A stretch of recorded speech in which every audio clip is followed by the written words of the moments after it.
San Juan Belontziaren eraikuntzaren bukaeran gaude, ja oso gutxi falta zaigu.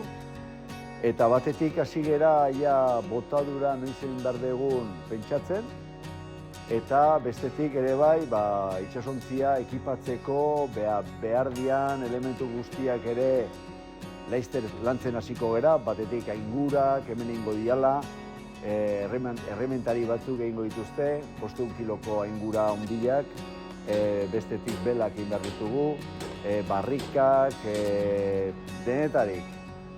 Aldi berean, antolatzen hasi gera, baita ere, epe ertainean,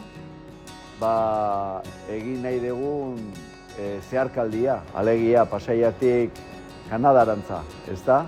Eta gure asmoa da, bere garaien euskaldunak 16. mendean Pasaiatik eta Euskal Herritik Kanadara joeten zian bezala, gu geuk ere era berean nabigatzen iristea, ezta? Motorrik gabe, garai hortako baliabidekin eta gure ilusio guztiarekin.